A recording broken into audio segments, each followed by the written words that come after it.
Hello. Hello. Hello. It probably is, but it's on this one, so I should be fine. It on this. Oh, there you go. You can't see, these are flare out. So keep the mic on. No, so they're going to tell you when to cut the mic on, and you have to remember whenever I'm speaking, cut your mic off. Okay. Okay?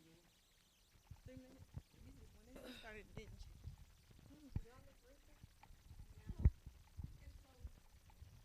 You see too much thighs, too much legs? How my hair look? I think I'm going to sit like this. Look good. Where are we at right now? How many minutes? It's a little hot. You hot?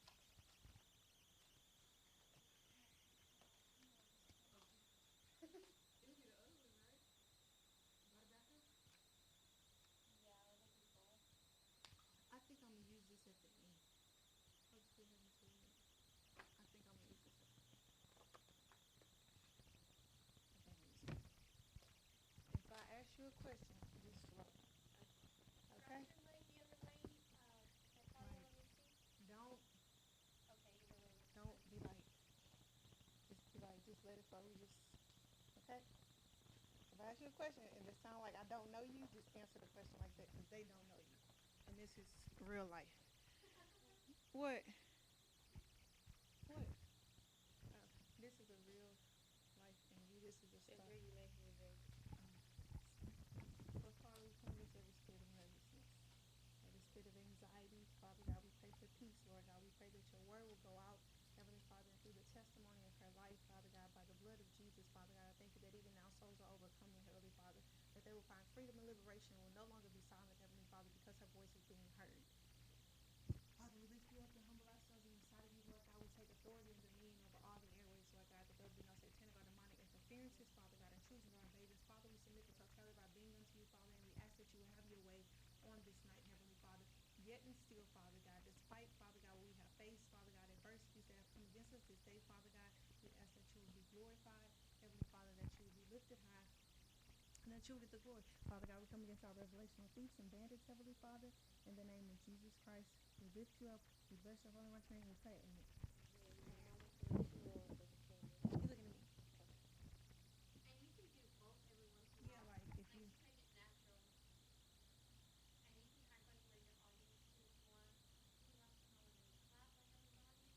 I mean, I think that should be fun. You ready? Yeah. Okay, that's fine.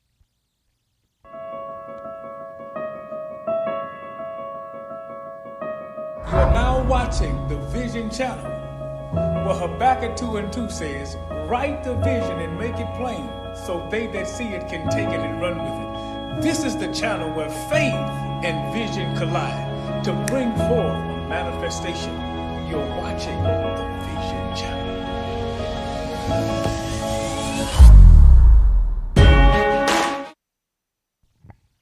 Good evening, everyone. You are now tuning in live to Merge on the Vision channel. And tonight, I'm your host, Minister Chandra, and I'm super excited. This is a really big treat for me because I get to interview Minister Natalia. And this is it's like so surreal because at times in our lives, we always hear what the word of the Lord is over our lives, but we never see the manifestation right then and there. And I thank God because she's sitting here as the manifestation of everything that God spoke about her. And I believe that even through like your silence, that your voice is being heard. So without further ado, if you're just tuning in to the show today, we are going to be speaking to Minister Natalia about her book, I Survived. How are you doing tonight, Minister Natalia? Hi, Minister Chandra. I'm actually doing great. I'm so grateful and thankful to be here tonight. I'm really excited to just share my testimony. The word of the Lord says that we overcome by the word of the Lamb and the blood of our testimony. And we thank God for that. And we thank God for everything that He speaks and everything that He says about us. So I'm going to jump into this book because this has been a blessing. I've read it, and just to have known you for as long as I have, but to know the depths of you and understand a lot of times why you go through or what you struggle and what you battle with, and even to see your fight and to see the manifestation of what God has done with you writing this book is a blessing to me yet and still, like by itself. So I want to get started. Your book is called I Survived. Yes. I survived. And even with the title alone, like that's massive. Like that speaks volumes because that lets us know that you went through something. You had to overcome something. So, what is your book about? My book is basically how I came domestic violence. I was in an abusive relationship, um, dealt with drug abuse, mental abuse, physically being abused, sexually being abused, just abused in general. Um, Also, just fighting through depression, fighting with myself, mind battles, just different things that I went through between the ages from time I was born to actually the time that I wrote that book. Jesus, that's serious. That's really serious. That just lets us know that out the gate you came out fighting. Like your life had meaning, your life Yes, was ma'am. significant Yes, from the ma'am. very beginning. So, what was the process? First, before I ask you what was the process of writing the book, first I'm going to ask you, how did you know it was time to let your voice be heard? Um, when I was going through the abuse, I used to always question myself, like, why is this happening to me? Why is this happening to me? And even during the times I wanted to kill myself, I didn't think that I was going to survive coming out of that relationship. I didn't think that I was going to even live to see the age of 18. So when I got into that relationship, I questioned God. Why me? Why me? Why am I going through this? Why do I have to feel this? Why am I in this battle? And coming out of it, my first thing was to do was to run to God. And in that moment of me running to God, I felt like others needed to know that you can survive. You can survive everything that you're put into. And when you come out, your testimony is only to share with others. Because it's some people that feel like they're stuck in it and that they can't get out.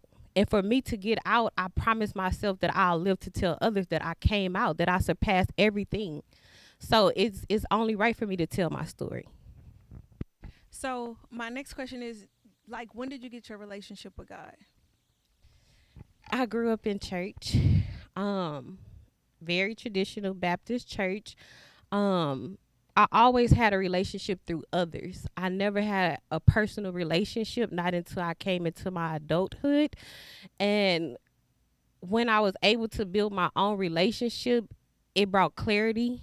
It brought so much revelation.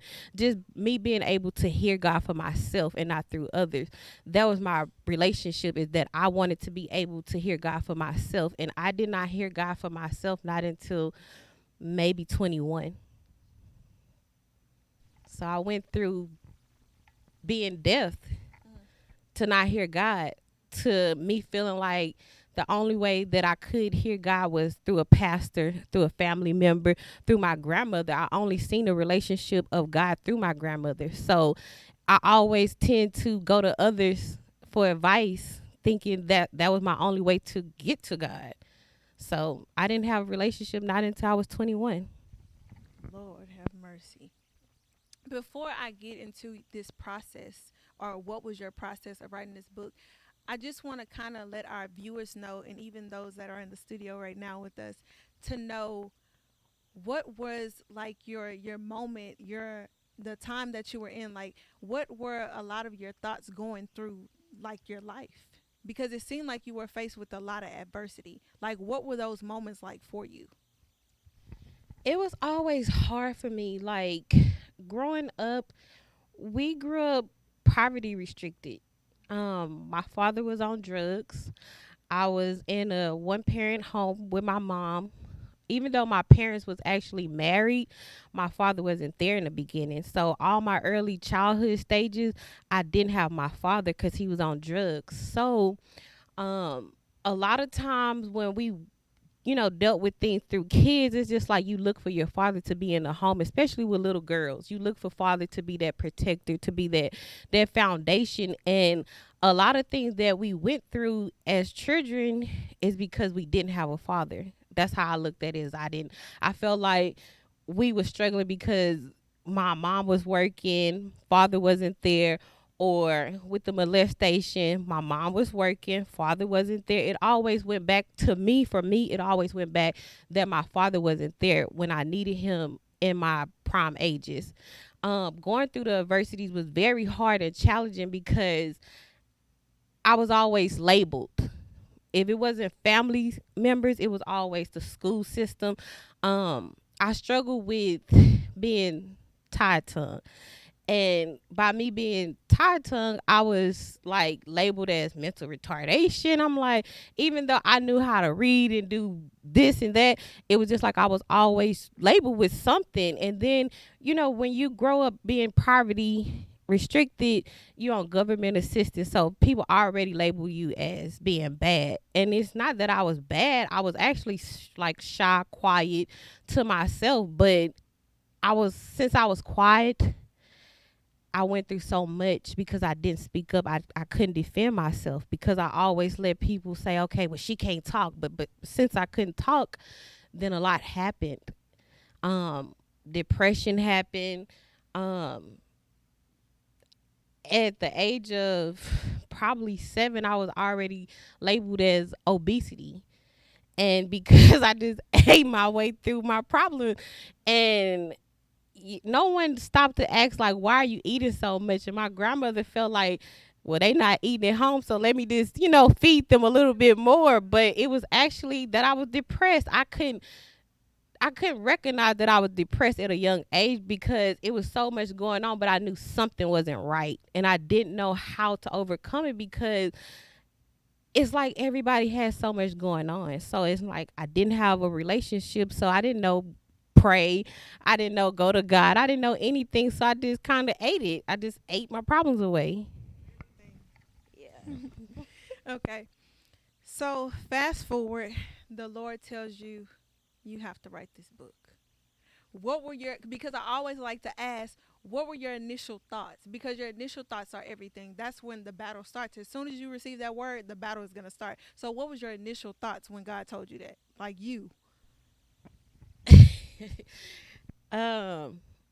Actually, I was in service, and it was one Friday night. My apostle Terrence Greer, he had let me know that I had a book to birth. And of course I looked like a book. Like it surprised me because growing up I read a lot. And when he said that I had a book to birth, I was like, yeah, no, like that's not me. I barely can speak my first language is English. So how do you want me to write a book? So I was just like, yeah, he didn't hear that right. And it's like immediately after he spoke that into my life, God just started revealing so much to me in dreams and visions. And I'm just like, okay, God, why? Like, why are you revealing this to me? Because I buried so much. And it's just like from childhood memories, I was literally having nightmares. And finally, I just asked God, like, why? Why? And then another service took place and it was said again, it's time for you to write your book. Then I started getting text messages and calls. So I'm just like, okay, God, I hear you. Like, I got my confirmation. I'm going to do what you want me to do. But of course, I did face the spirit of fear. I did have setbacks, just different challenges with writing a book because when it's time for you to do something, we all struggle with. Sometimes you do have that person to say, okay, I'm going to go do it. But then you have those that struggle. They kind of procrastinate and do it at their own pace. And that's what I was doing. I was doing things at my pace and not God's pace. And it's like he kept pushing me like, daughter, I'm going to keep pushing you until you start. I'm going to keep pushing you until you pick up the pen and paper. And that's how it was for me. It was just that push. I'm going to ask you, how was your process with writing? But it's something that God revealed to you in this process. And I feel like it's something that should be expressed to our listening viewers and those that are tuning in right now, because it's important. Because I don't believe that right now God is just releasing things just to be releasing it. And I'm pretty sure it's a lot of people out there that God is pressuring and putting a mandate on to release books, to give their testimony, to tell their life story, because it's truly going to bless someone else. A lot of times we're quick to like watch TV or something like that, but there are people out there that read, and then they made it to where, like a person like myself, they have audiobooks. So you can listen into it. So what was that process like for you writing, and what did God reveal to you in that process? The process, I'm not gonna lie, it was very challenging for me because when you're writing a book, for one, whenever you have a relationship and whenever you come into true understanding, there's always a battle. There's a battle in the mind. And anytime when you are writing about depression, that's a spirit. Anytime you're writing about fear, it's a spirit. You have to literally go after everything that's coming after you, your bloodline, your generation. And in that midst of things, I was writing this book and I was faced with every challenge possible. I lost friends because of this book. I lost family members because of this book. And even the guy that I was dating, I lost that relationship because no one understand you, because you God revealed to me. Okay, so I'm B. Okay, so I was molested at the age of 6. And by me being molested, I buried it. I buried it. For one, I was embarrassed. I was very shameful, and when I buried it, I didn't want to go mess with it. And when it was time for me to write the book, I had to relive that. And by me reliving it, it bothered me so much because I never said nothing to nobody. I didn't say anything to no one.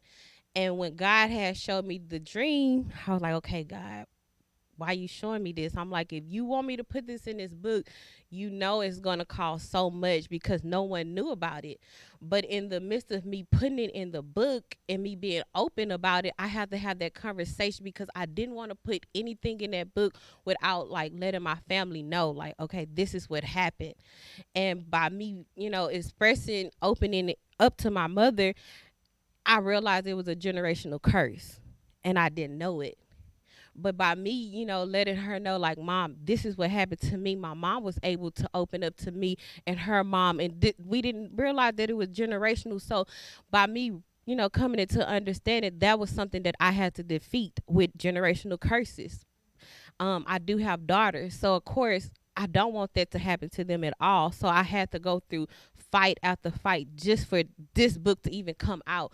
Because when it's so many families, we don't talk about this, especially black families. We don't talk about it.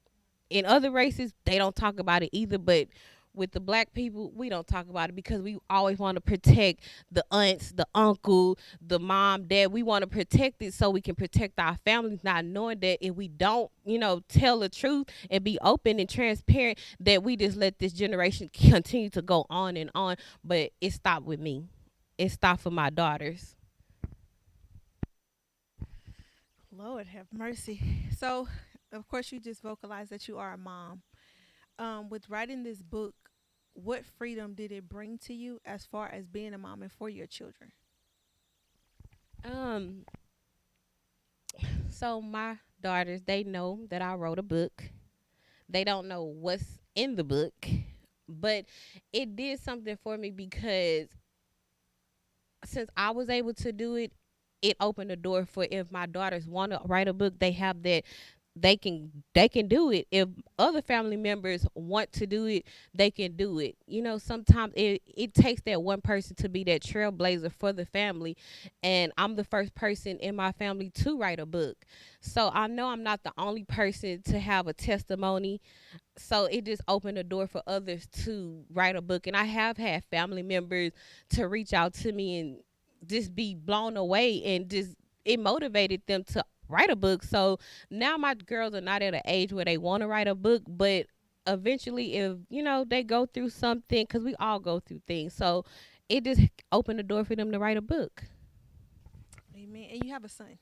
Yes, You I also do. have a son. I do. And with reading this book, I found that with a lot of your experiences, he was present. Yes. So, as a mom, how was that trying to protect him in the midst of all that you were dealing with? So, um, me and my son, we grew up together. I had my son at the age of 17. I was a teen mom, but when I became in that relationship, I didn't have my son around. I didn't want him around because I didn't want my son. Those was, early age. The ages he was 3, and we start to remember things at those ages. I never wanted my son to realize what was going on, and I didn't want that to be passed on to him. Even though it wasn't his father, I didn't want that.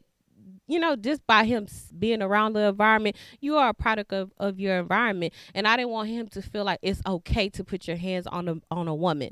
I didn't want him to feel like it's okay to have anger or these different things that was going on. So I honestly, I let my grandma raise my son. It hurt me for him to, and it was a time where my son didn't want to be around me. He did not want to. He knew something was off. He knew mom is not good. I never forget, it was a time when I had sunglasses on and he took them off, and I just was like, oh my God. Like, I didn't want him to see that, to experience. And when things like that, when you have scars and bruises, you start defending that person. You start making up excuses and just covering up. And it's only so much that makeup can do. It's only so much. It is, but in this time, it was only so much makeup and sunglasses to do. But I didn't want my son to be around that. So, prior, and I'm going to use the names that you used in the book. So let's start off with this relationship with Nick, and something that I found so significant about your life, about your process, is that it started with one form of abuse, and one form of abuse led to another form of abuse, and then that form of abuse led to another form of abuse until it got to the point to where it almost killed you. So the molestation happened to you as a child. You swept it under the rug. Nick comes into your life. What was that experience like? So, with I met Nick when I was 15. And when you're fast, you're labeled as fast. Um I was being fast, and Nick was older than me. Nick was a young adult. He was already 19. And if you don't know, that is considered rape. I think it's right. So, Nick was a person that came into my life when I needed him. My parents had just got a divorce. Um, I didn't have too many friends. My brother wasn't in the home, dad not in the home. Nobody was really paying attention to me. So I felt like I was grown. And by me feeling like I was grown, I lived the grown lifestyle. And me not realizing this big age gap, I was manipulated to feel like it's okay to give myself to him.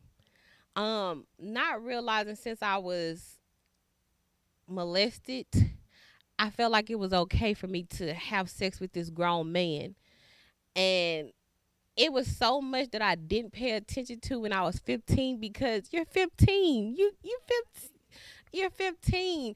And it was always like little things that'll come up about he's messing with girls my age, and I never thought that nothing was okay with that.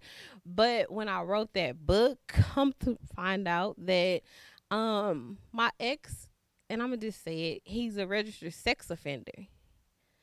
He's a registered sex offender. So something that I was doing at the age of 15, a grown woman wasn't doing. And I thought it was okay. I thought it was okay because it brought me back to the place of me being molested. I was molested by someone that was older. So I didn't know any better until I came into understanding, till God revealed it to me, like, you was molested by this man. And I didn't know it. I'm thinking that I'm just young and in love and just experiencing life, not realizing, like, no, I was a victim. I was. Um, but I felt safe with him because, you know, when you are a victim,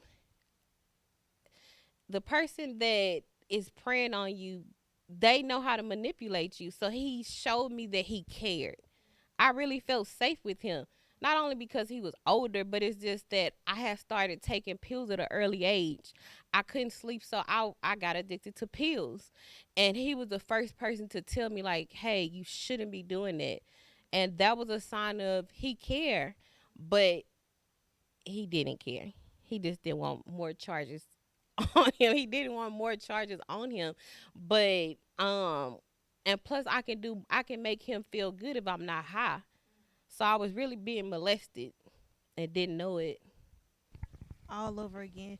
Something that takes place with this spirit of molestation, because that's exactly what it is. It's a spirit.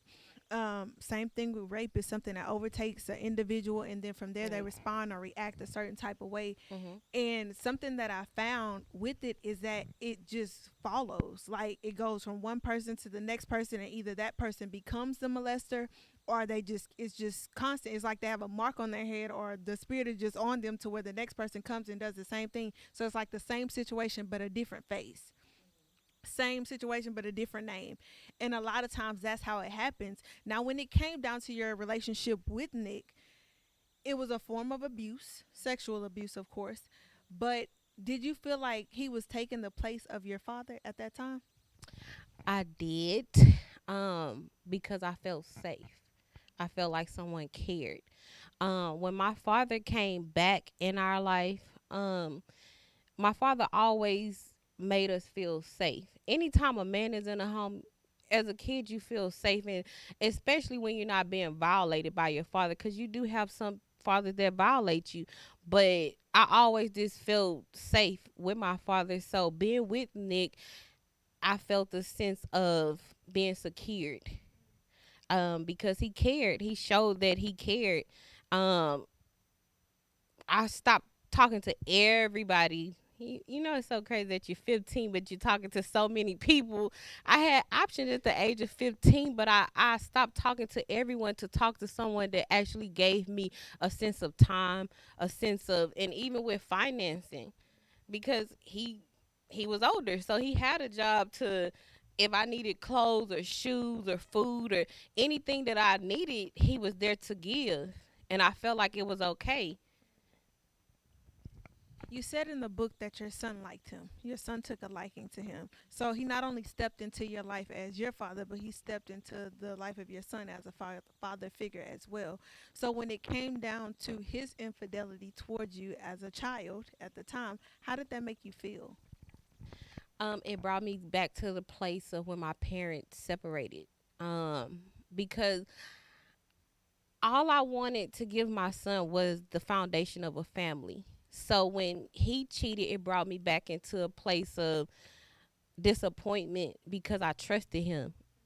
It's majority of my life I struggle to trust people, because any person that has been molested or raped or just abused in general, they're not going to trust you. So when you form any type of relationship of trusting someone and that person breaks it, it puts you into a place of not trusting and being disappointed. And that's how I was disappointed. Like, I gave you everything. I gave you my mind, body.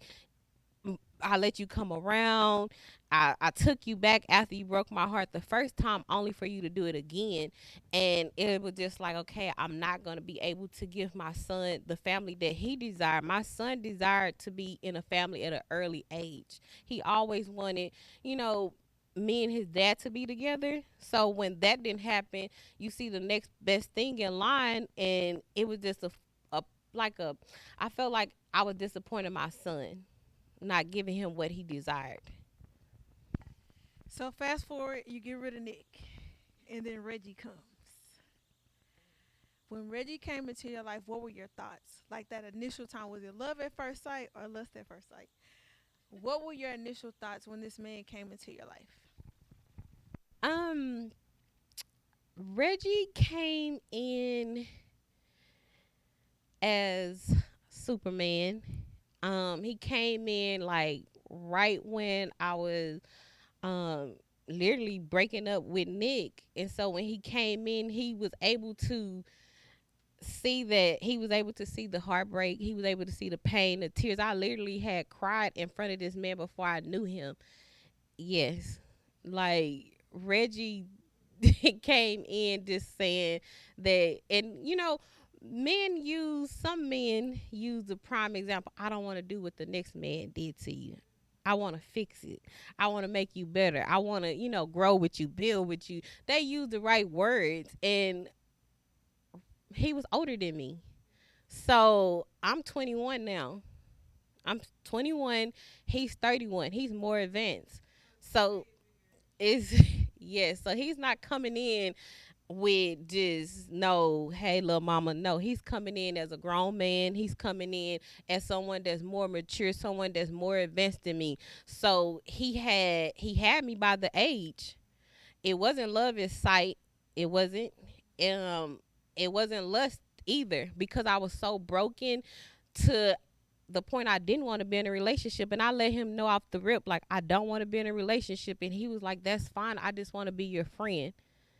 And I took that because I'm like, okay, you want to be my friend. And every time where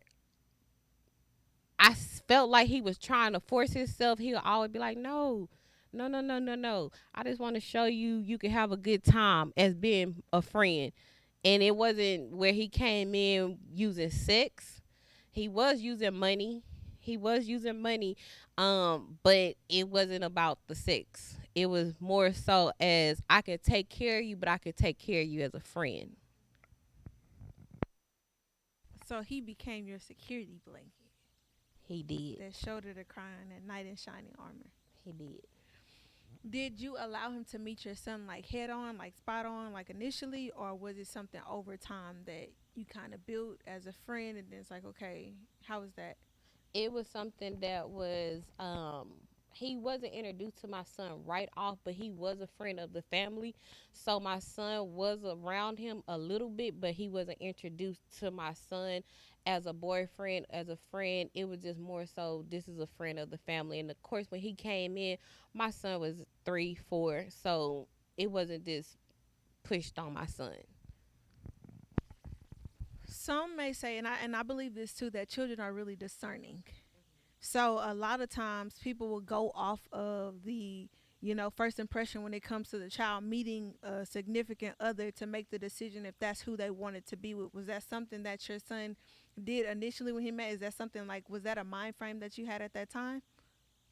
Um so I was very op- I took the voices of family members. I took the value of family, and I'll never forget, like, my family they so close knit, and my mom wanted to have like a little gathering to meet him because when you meet someone and people start to see, a change, like a glow, or as a woman, we tend to do things a little bit differently. So when we meet someone that we like, we may change our hair, we might change our nails, we may do something different to catch the eye of family members. And my family, they wanted to meet him, and I honestly took the opinions of what my family would say. And when he came around for the first time to me, like the people that meant the most to me, like my mom, my brother, sister, grandmother, um he had made so many promises to my brother, and that's what I went off of, because my brother had already told him, like, hey, you older than my sister, like, what do you even, like, what do you have? Yeah. So my brother was just like, okay, I'm gonna trust you, I'm gonna trust that you're not gonna hurt my sister, I'm gonna trust you. And when he assured my brother that he, wasn't going to bring harm, wasn't going to, bring all these things to me, I took it was like, that's the green light. It's a go for me.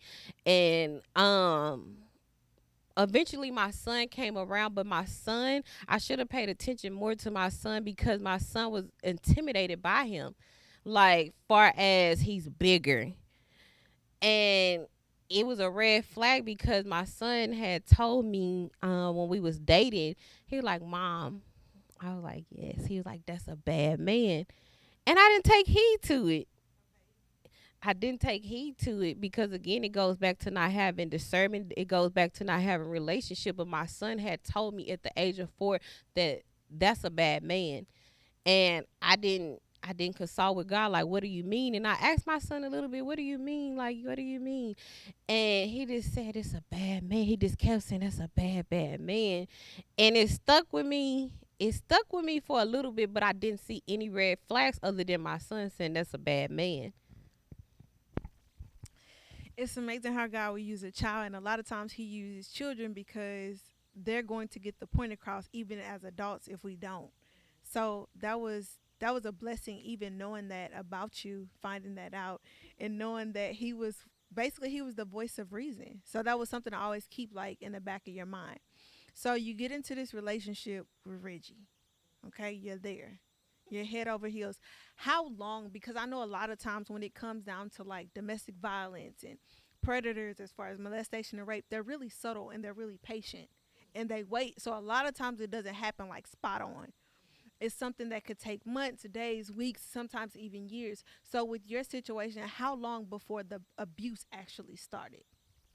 Me and Reggie was actually friends. He stuck to that friend card. He did. We was actually friends, I'm gonna say a year. We before we had sex, before we took anything to the next level, we was friends. He waited patiently. Um and he would always make all these promises in the friend zone. Even in the friend zone, he always just made me feel secure. You know, you the only woman. I want to marry you. Like, I want to do this, I want to do that. And it was hearing it so much to where he was just like, okay, well, I'm going to let my actions speak louder. And he manipulated me a little bit because it's not supposed to be to move in with someone first. He wanted to move in, and that was the first sign, because when he wanted to move in, he moved me across town, and he knew how I felt about family. Family was everything to me, and all my family is like within a 15-20 minute range. He took me across town, and that was big for my family. And it was so big to where I lied. I was like, yeah, it's time for me to move. Me and my son, we're gonna move out. I didn't tell my family that I was moving out with him because I come from a family that's set on tradition. You're not supposed to be shacking up. And I moved out with him, and when we moved out, I started seeing little things that I didn't like, but I was like, okay, maybe this is just the stress. It's the process of getting an apartment. This is my first time getting an apartment, so I'll see him being angry. But I was just like, yeah, that's just him. Like, he's tired of, apartment hunting and shopping for an apartment. I kept making excuses for him. And in the process of me getting the keys for the apartment, I want to say it was a couple days before I got the keys.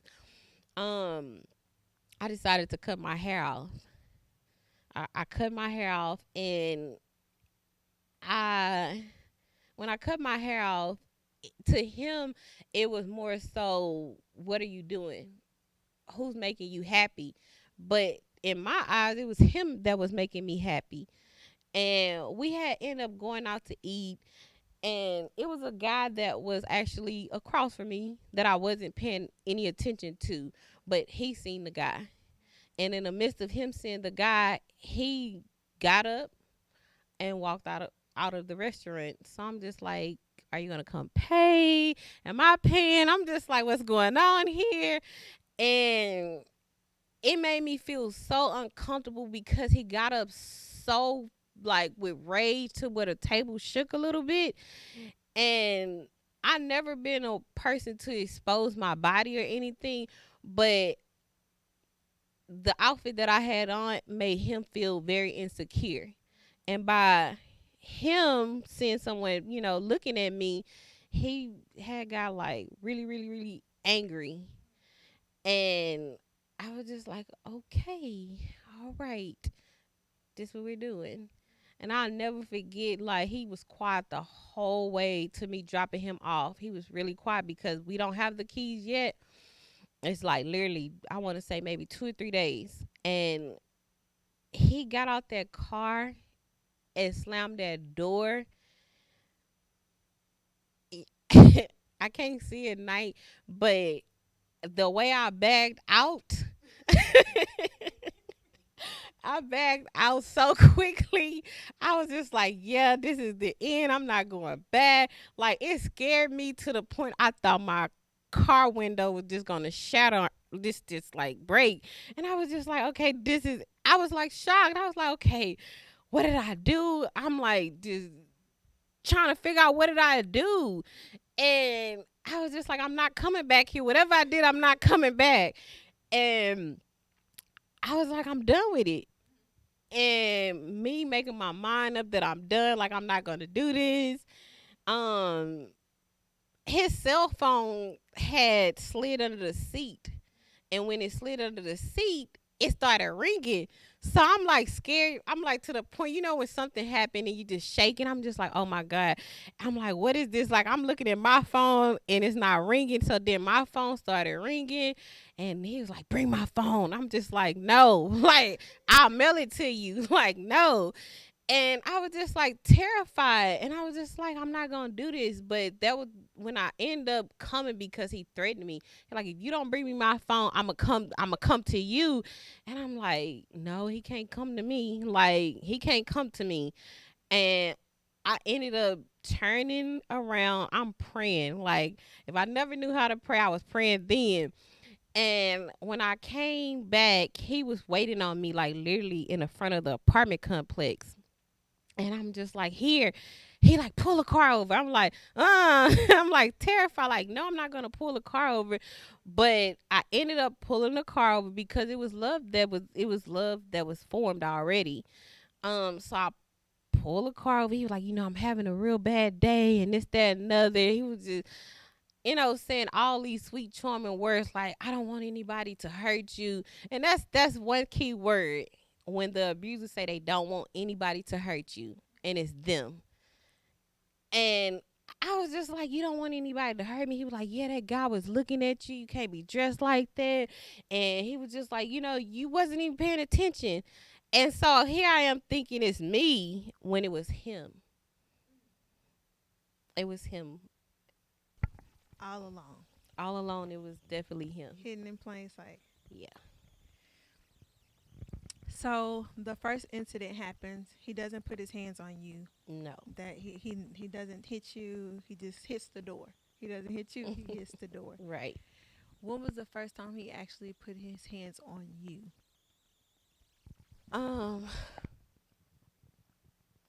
So within, I'm gonna say it didn't start off with the physical abuse.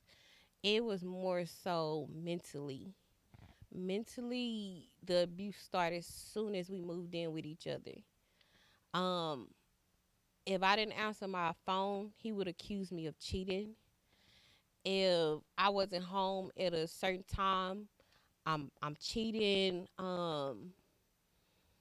And it was more so, and he would work out of town for like weeks at a time, and he always made me feel so paranoid because here you moved me across town, but then you didn't want me home. He be like, oh, you need to go to your mom house. Manipulation at its finest. You need to go to your mom house. What if somebody break in?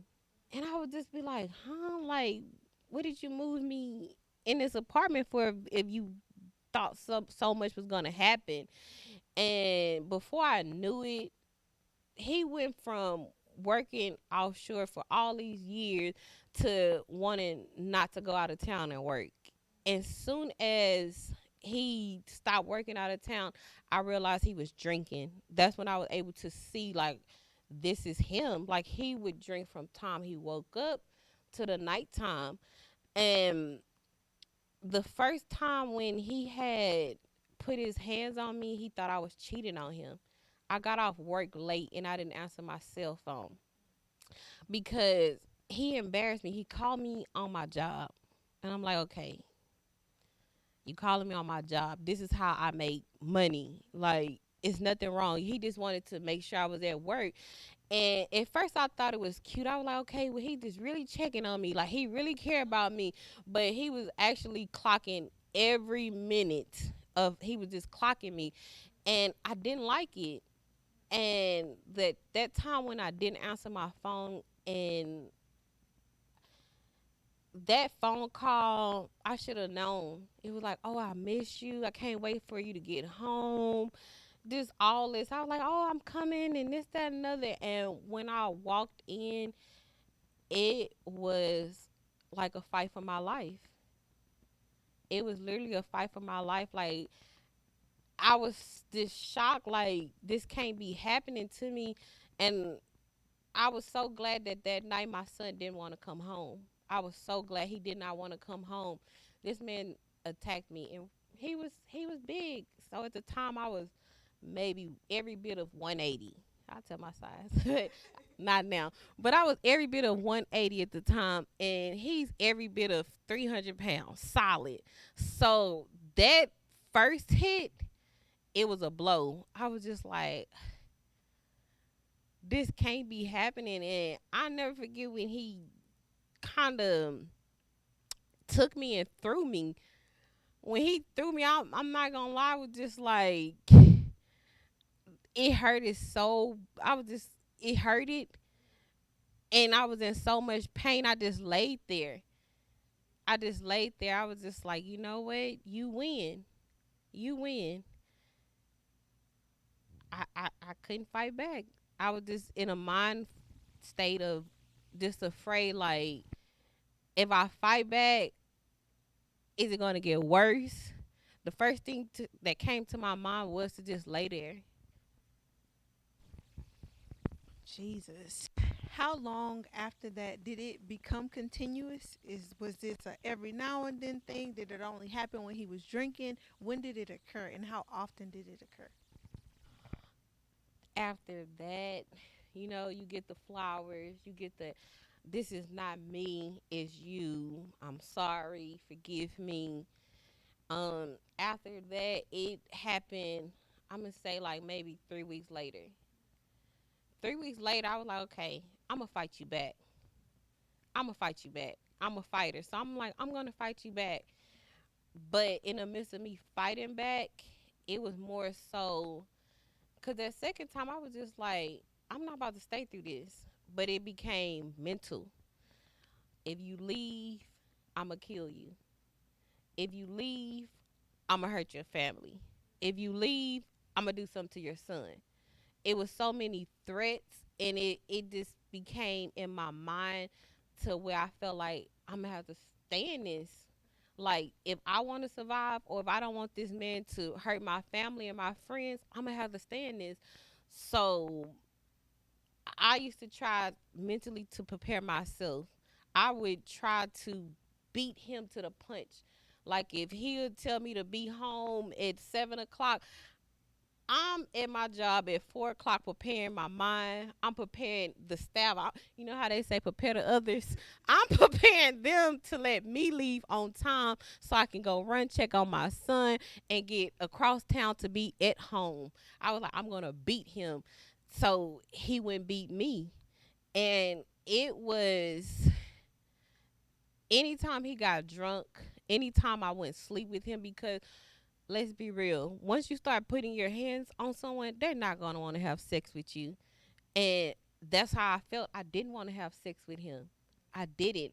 And it became more forceful to where it was bringing up old childhood memories to where I have to sleep with you. To it did so much to me mentally. It was starting to drain me, and I was just like, okay, I'm gonna be done with this. But it was very frequently. So, do you believe that the friendship that you guys started off with, because a lot of times it's said that friendship is the best way to go prior to being with someone, prior to, marrying someone, it's always best to have friendship. In that moment, was that something that you were thinking about, because you said you would make excuses for him?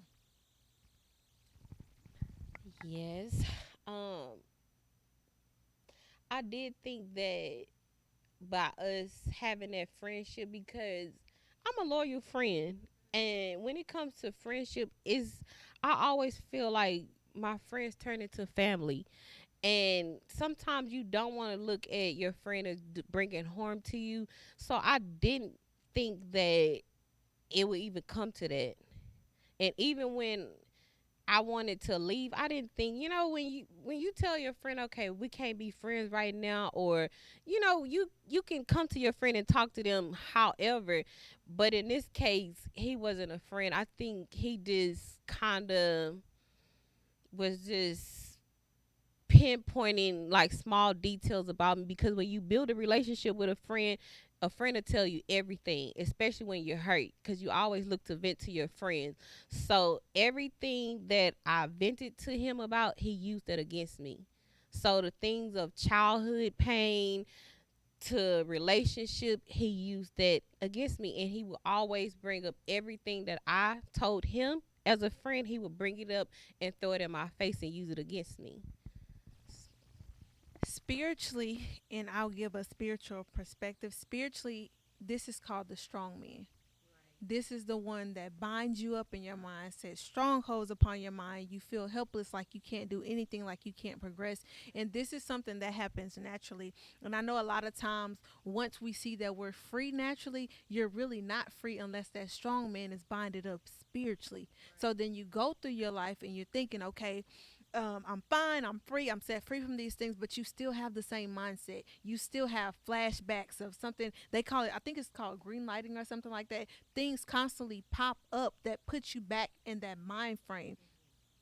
You wrote this book clearly years after that had happened.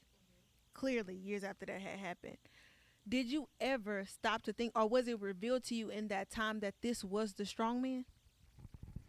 It was not revealed to me until I became into spiritually understanding things. None of this, when I was going through all of this, nothing spiritually came to my mind. Nothing. The only thing spiritually that came to my mind was to pray. Go back to the days where I heard grandma praying, and that's it. I'm not gonna sit here and lie. I didn't have a relationship with God, so none of that about spirits, about curses, about strong men, none of that came to my mind. He was a strong man, but that's it. Spiritually, no. Spiritually, it didn't come to me that he was a strong man. So it took for, of course, the book to be birthed, and then God later on revealed that to you. So when it came down to the backlash, because you talked about that, about your losing of friends and family and different things like that, how did that make you feel? I mean, you're expressing your truth. You're telling everybody, okay, this is something that I went through. And it's hard. Anytime that you have to come out and tell someone about a time where you've been taken advantage of, or you was taken control of, or you went through any form of abuse, it takes a strong person in order to do that. So here you are, you're vulnerable. You're like, okay, I'm going to prep you guys before this comes out so it won't do any harm to our family. And then you receive backlash. How was that for you? Um, Coming out of that relationship, I got so much backlash. The people that trust me, they didn't trust me. Like when it was time for me to make decisions for my children, they did not trust me. When it came time for relationships, anything where it was where I had to make a life decision, they didn't trust me. And when I came to them about the book, it brought up the old memories to where they didn't trust me. They didn't trust that I can write the book. They didn't believe that I would write the book. And they didn't want me to write the book, because when you come from a close knit family, it's like you're destroying our family. You're bringing our family secrets. You're making people judge us instead of you freeing someone, you're helping someone. I didn't get that. It was just like, you shouldn't do that. Like, you got delivered. We clap hands and let's be done with it. Um, it did hurt because I wanted that support, especially from um my siblings and my parents. I wanted that true support, and I didn't get it. And it brought me back to that place, because when I was with him, I wasn't able to be close with my siblings or with my best friends. I wasn't able to be around them. So I'm just like, okay, well, this is putting me back in that place. Now I'm about to put, I felt like, and how they made me feel is I'm looking at it. This is a documentary. This is a, testimonial, and they was looking at it like this is a tell-all book, like this is gossip, this is mess in the words of what I heard. And I'm just like, okay, y'all are hurting me. I'm trying to help others. I'm trying to help myself because I wasn't free. I was free from the relationship, but mentally I wasn't free until I wrote that book. So it's just like they put me back into bondage. Yes. Did you ever resent your family with that relationship, being that you looked to them to give you that guidance and that sound and godly counsel at the time, and they okayed it, and then you have to endure and go through all these different things? Did you ever have any form of resentment against them because of it? I did. I was upset with my dad. Um, I'm very. My father passed away, and that relationship with me and my father, like I have always been daddy's little girl. Always, you're not supposed to have a favorite parent. I don't want to hurt my mom's feelings or anything, but I was the definition of daddy's baby, and I never forget. One night, me and him had a fight, and it took me to a childhood memory. My dad didn't abuse my mom, but my mom was the, I'm not gonna say she was the abuser, but sometimes my dad would be high on drugs, and from the age that I was in, I was just like, well, it's my daddy that's putting his hands on my mom. But it brought me back to, I was just like, okay, I'm going through this because my dad hit my mom, but really it was self defense with my dad. But it brought me back to a place of this is happening because of my dad. And it also made me resent him, and it also made me resent my brother because they was just like my world. Like growing up, you couldn't tell me nothing about my dad. You couldn't tell me nothing about my brother. You couldn't tell me nothing about these people.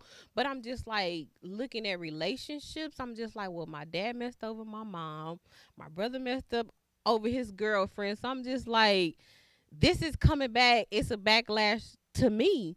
And I felt like I was getting a backlash because I, even though spiritually I didn't understand, but I always felt like you reap what you sow because that's what I grew up on.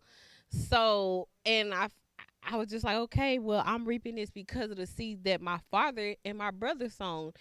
And I hated them. I hated them because I was going through so much, and I wanted to reach out to them for help, but it was just that stronghold to where I don't want to bring them in this. Like I got myself in this, and I'm going to get myself out of this. But it was times where I would be crying, and I wanted them, I was so close to them. When anything would happen to me or anything would be going on with them, they'll pick up the phone and call. By me being across town and being with someone older, my dad didn't approve, so I didn't get that call when I was going through something. Like I'm just like, okay, I'm going through this. Like I need somebody to reach out because I felt like if they would have reached out, I would have told them. I would have, but I wouldn't. You it's like when you in an emotional state of mind, you want this person to call on you or this person to help you come to your rescue.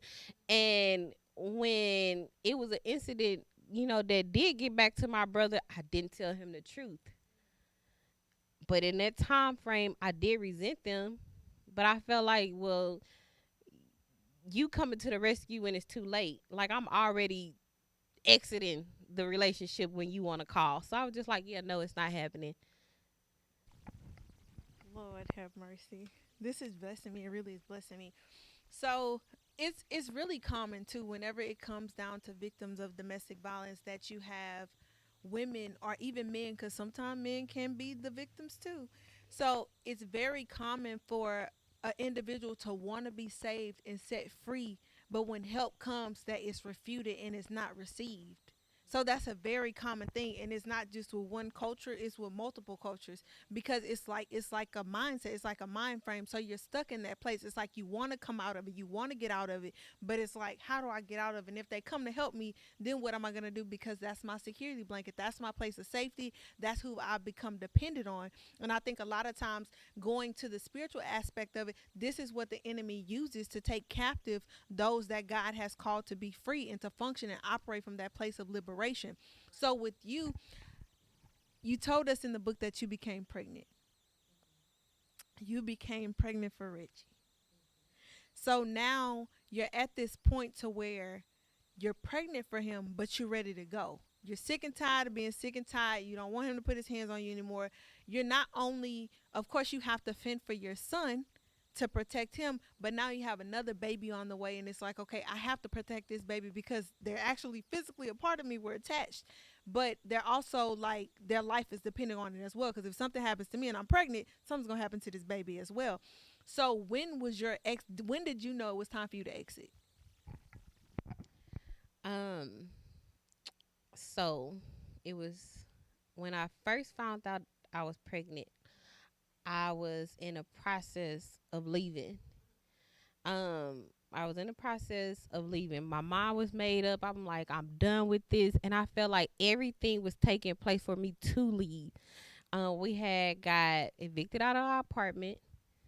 Um, and it was in a process of us waiting on a new apartment. I found out I was pregnant. But in my mind, I'm like, I'm done with him. Like, I had already stopped calling, stopped receiving calls. I had already mentally prepared me to just not be in this relationship. And I want to say within a week of being free, I found out I was pregnant. And in my mind, I'm like, okay, abortion, not an option. Um, I'm just like, okay, what am I'm gonna do? And the moment I told him I was pregnant, he found God. He's a changed man. He's making all these promises. I'm not gonna do this. You pregnant with my child. It was all this fairy tale stuff. I'm gonna finally marry you. I'm gonna give you what you want. And I was silly to believe it. I believed it, and it didn't go as planned. It went as planned for a couple months. Because in my mind I'm like, I'm carrying this man child. He's not gonna be crazy enough to hit me. And it actually got worse. It got worse because in his mind he believed the child wasn't his, that he he didn't have a child on the way with me. So um when it finally came time for me to just leave him, I want to say when I was 8 months pregnant, I had started staying in my grandmother's house. I would act like I was sick just so I couldn't go home. I'd be like, I'm sick. Um, he would even bring medication to me, and I'll be just wrapped up in the bed, like, oh yeah, I'm just not feeling well because mentally, I was just like, I'm over this. Like, I'm done with it. I don't want my daughter to see it. It is. I don't want to deal with this anymore. And I felt like running to my grandma's house, it was just a safe place. I knew he wasn't gonna, do nothing in front of my grandma. But when he realized what I was doing, he was like, "Yeah, no, come on back home." And it was the week that I was 39 weeks pregnant, and he attacked me after he had already promised, like, I'm not gonna do it no more, this, that, another. He attacked me, and with that last fight, I said it's me or him. I'm like, it's me and him, and I got tired of it being him because I didn't feel like I was gonna make it out of that fight, and I was praying. I had started praying and asking God to show me how to leave him. give me strength to leave him. Like, I'm just saying stuff like God just showed me, like, give me a peaceful escape. And within the 2 weeks of that time, I start seeing him lose everything. Everything that was attached to me and his name, he started losing it. The car, getting suspended from jobs, just everything that was attached, like the apartment with the lease was getting ready to be up. Everything was just coming to an end.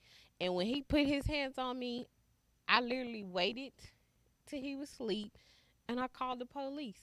That was my first time calling the police, and I was just like, once I call the police, I'm done with it. I'm not looking back. I prayed that night. I prayed. I said, God, if you let me go free, if you let me live out to come out this house, I said, I had told God, I said, I won't go back. I promise you, I won't go back. And I made it out that house at like 4 o'clock in the morning. And you didn't look back since. You haven't looked back since. It reminds me of the story, as you were speaking, it reminds me of the story of Moses. When he told Moses to tell Pharaoh to let my people go. So he started shutting different things down, allowing different things to happen to, basically shut down the enemy's camp in order to retrieve back his daughter, his chosen one, the one that he, loves.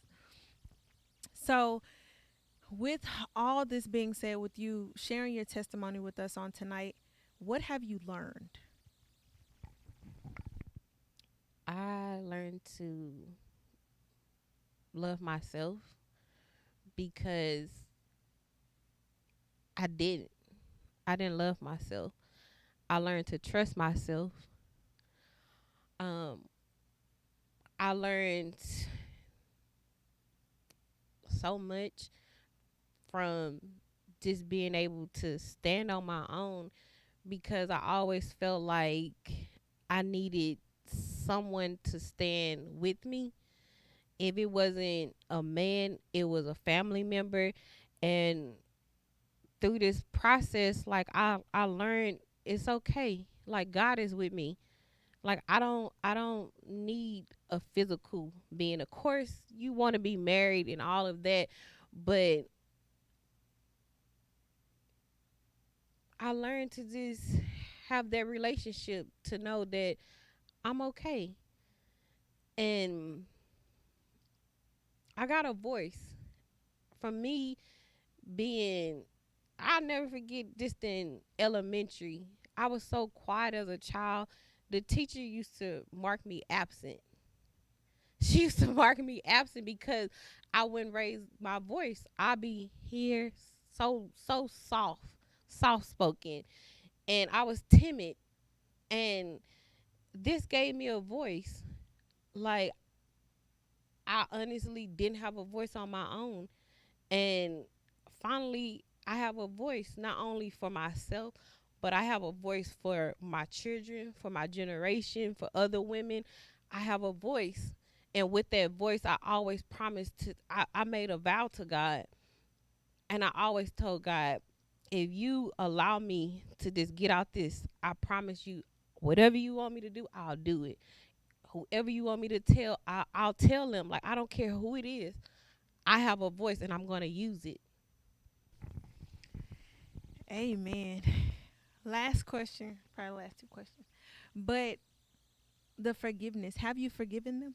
Have you forgiven them all? Yes. It was times where I was like, God, how do you want me to trust people that hurt me? How do you want me to forgive people that hurt me, that abuse me? How do you want me to do it? And it was a process. And the person that abused me as a child, it took a while. It took a while because when that pain came up, I was just like, I hate you. I hate you. You took something from me that I didn't give to you. Like, I hate you for doing that because I felt like I felt like I never was able to experience my virginity being lost the proper way. I felt like, you took that from me, and you took that when I was a kid. Like, you did that and you did that when I couldn't speak. You did that when I wasn't going to tell nobody. And it took a while for me to forgive that person. I didn't forgive that person not until I wrote that book. Because anytime I hear that name, I just like, ugh. Like, and I'll never forget, like, I was listening to a song and the song ministered to me. If it wasn't for that song, A Heart to Forgive, and me replaying it and telling God, I forgive that person, I forgive that person, I probably would still have hatred in my heart. And the same thing for Reggie. I would still have hatred in my heart. It took a lot of prayer, fasting, ministering, worship. It took a lot of that. It wasn't easy, especially because when you feel like you are healed from something and then you gotta write about it, it's literally like, okay, I'm peeling back the scar. Like, I didn't put a bandage on it and you want me to rip it off. And when you got hair and you gotta rip a bandage off, it's gonna hurt. And it was a process, but I'm grateful because now I can speak to them. Now I can have a full conversation. And it blessed me because when I wrote this book, I actually told Reggie, because we have a child together, and for him to be like, I'm proud of you. I'm proud of you. I don't want no proceeds. I'm just like you're not getting no proceeds, but I was able to minister to him and tell him, because he has his own testimony. He have his own story that I believe in. It can help somebody, because as an abuser, you have to get that from someone. You have to. And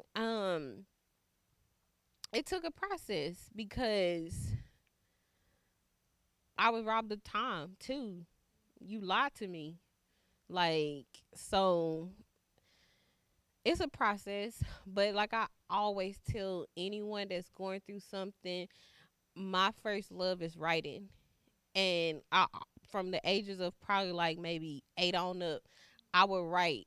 I'd be just writing. So it's funny now that I, said I'm not writing a book, but when I go back, that's how it all started. Is me getting a pen and paper and writing in my diary.